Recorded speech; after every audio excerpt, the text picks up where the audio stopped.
What if I told you that in 1973, a 6-year-old boy stood on the shores of the North Atlantic and spoke a single word that made the ocean retreat for 17 miles? What if I told you that beneath the exposed seafloor, rescue teams found something that had been waiting there for over 400 years? And what if I told you that this story has been buried by 3 governments, classified at the highest levels, and that the boy who spoke that word has never spoken again? Tonight, we're diving into one of the most disturbing maritime mysteries ever recorded. This is the story of Thomas Aldrich, the child who knew the ocean's real name, and the horror that his knowledge unleashed upon the world. The small fishing village of Grimhaven sits on the northeastern coast of Scotland, a place where the North Sea meets jagged cliffs and ancient secrets. In 1973, it was home to just over 200 souls, most of whom made their living from the treacherous waters that surrounded their isolated community.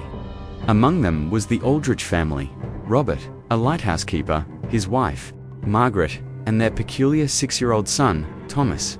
From birth, Thomas had been different. While other children babbled their first words, Thomas remained silent, his pale blue eyes fixed always on the horizon. The village doctor suggested developmental delays, but Margaret knew better. She had caught her son multiple times standing at his bedroom window in the dead of night, his lips moving soundlessly, as if having conversations with the darkness beyond. The first sign that something was profoundly wrong came on September 13, 1973. Thomas had wandered from his home before dawn, something he had never done before. Robert found him standing waist-deep in the frigid North Sea, completely motionless, his face turned toward the open ocean. When Robert called out, Thomas didn't respond. When he waded in to retrieve his son, Thomas spoke his first and only word. It was not in English. It was not in any human language that has ever been recorded. Witnesses described it as a sound that seemed to come from the deepest trenches of the ocean itself, a word that tasted of salt and decay and things that should not exist. The moment Thomas spoke, the sea began to retreat. Not a gentle recession, but a violent, unnatural pulling back of millions of gallons of water. The tide rushed out with such force that it pulled fishing boats, pieces of the harbor, even chunks of the seafloor with it. Within minutes, the ocean had retreated 17 miles from the shore, leaving behind an expanse of wet sand and rocks that had not seen daylight in millennia. But it wasn't the exposed seafloor that horrified the villagers who gathered on the beach. It was what they found lying there, perfectly preserved in the deep cold and pressure of the ocean depths. Ships. Dozens of them. Vessels from different eras, different centuries, all arranged in a perfect spiral pattern that stretched for miles. At the center of this maritime graveyard sat a ship that predated all the others.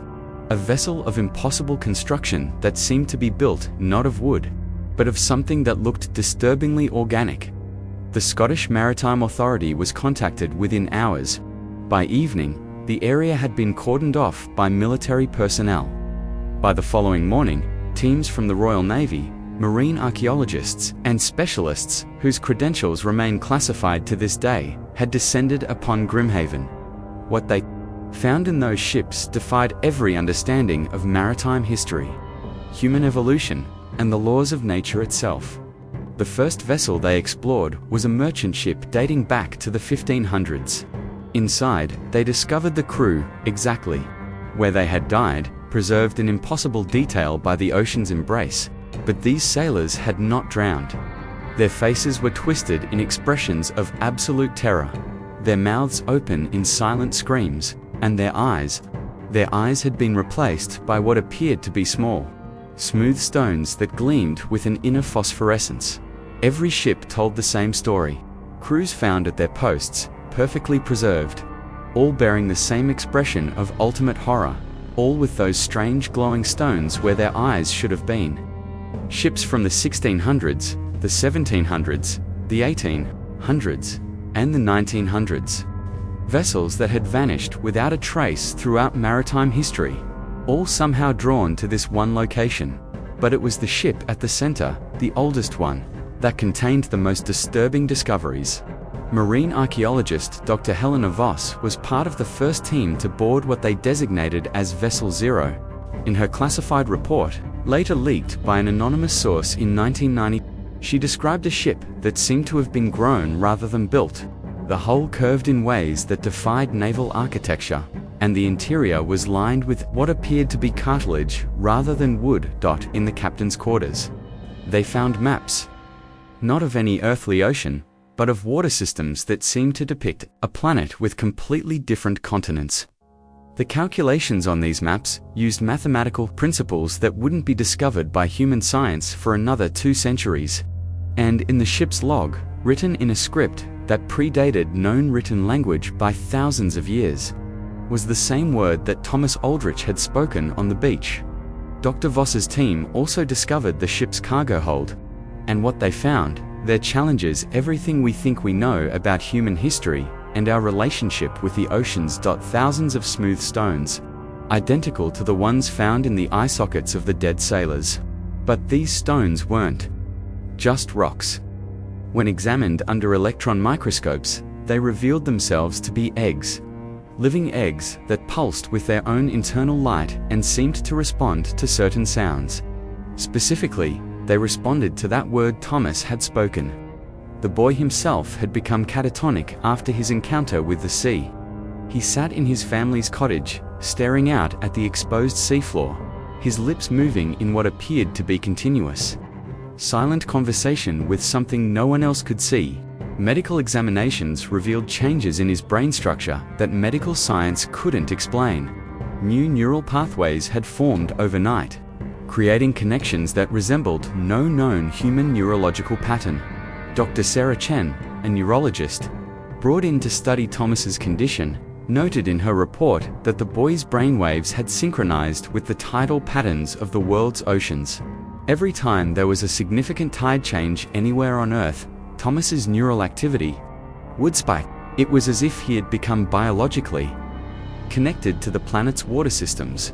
The exposed seafloor remained visible for exactly 33 days. During that time, teams worked around the clock to document and study the impossible graveyard of ships. They took thousands of photographs, collected samples, and attempted to understand how centuries of vessels had ended up arranged in such a precise pattern. On October 15, 1973, Thomas Aldrich spoke the word again. This time, witnesses said, his voice carried across the entire exposed area, echoing off the distant cliffs and seeming to vibrate through the very ground itself. The ocean responded immediately. The water rushed back with even greater force than it had retreated. A wall of seawater over 50 feet high that swept across the exposed seafloor at impossible speed. Every member of the research teams made it to safety. Every piece of equipment was recovered. But the ships, those impossible vessels that had been perfectly preserved for centuries, were gone, not destroyed by the returning water, not scattered by the force of the tide, but simply absent, as if they had never existed at all. The only evidence of their 33-day exposure to the surface world was the photographs and samples that had been collected, and within 72 hours of the ocean's return, even those began to change. Photographs that had clearly shown the ancient ships began to show only empty seafloor. Video recordings that had documented the exploration of the vessels began to show researchers walking through empty water. The samples that had been collected from Vessel Zero transformed into ordinary seawater and sand. But the stones, those living eggs from the cargo hold, remained unchanged. They were transported to a secure facility where they remain to this day, pulsing with their alien light and responding to sounds that no human throat should be able to make. Thomas Aldrich lived for exactly 1 year after his encounter with the ocean's true name. His parents reported that he never spoke again, but that they could hear him at night, making sounds that were not quite human. The walls of their cottage began to weep salt water. Dead fish appeared in their well, and every morning they would find strange symbols drawn in the sand around their home. Symbols that matched the writing found in the log of Vessel Zero. On September 13, 1974, exactly 1 year after he had first spoken the ocean's name, Thomas walked into the North Sea one final time. His parents found his clothes on the shore, but his body was never recovered. The official cause of death was listed as drowning, but several witnesses reported seeing something impossible in the moments before. Thomas disappeared beneath the waves. They described a figure rising from the depths to meet him. Not human, but not entirely alien. Something that moved like water given form, with eyes that glowed with the same phosphorescent light as the stones found in Vessel Zero. This entity, witnesses claimed, embraced Thomas like a parent welcoming home a long-lost child, and together they descended into the depths, never to be seen again. The village of Grimhaven was evacuated 6 months later, officially due to geological instability. The lighthouse where Robert Aldrich had worked was demolished, and the entire coastline was declared a restricted naval zone. Today, if you try to find Grimhaven on any modern map, you'll discover that it doesn't exist. According to official records, it never existed, but fishermen working the North Sea still report strange encounters in the waters where Grimhaven once stood. They describe hearing a child's voice carried on the wind, speaking words in a language that makes their equipment malfunction and their compasses spin wildly. Some claim to have seen lights moving beneath the waves in patterns that match the spiral arrangement of those impossible ships. Dr. Helena Voss disappeared in 1999 while conducting an unauthorized dive in the restricted zone. Her diving equipment was found, but her body was never recovered. In her hotel room, investigators discovered drawings she had made of symbols that matched those found in Thomas Aldrich's sand drawings and the log of Vessel Zero. At the bottom of the final page, she had written the same word Thomas had spoken, along with a translation that chills the blood. The word, according to Dr. Voss's notes, means father in a language that predates human civilization by millions of years.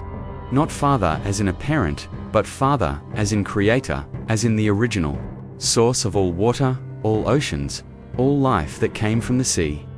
Thomas Aldrich hadn't been calling to the ocean, he had been calling to whatever created the oceans, whatever had been waiting in the deepest trenches since before humanity existed. And it had answered. The classified files remain sealed.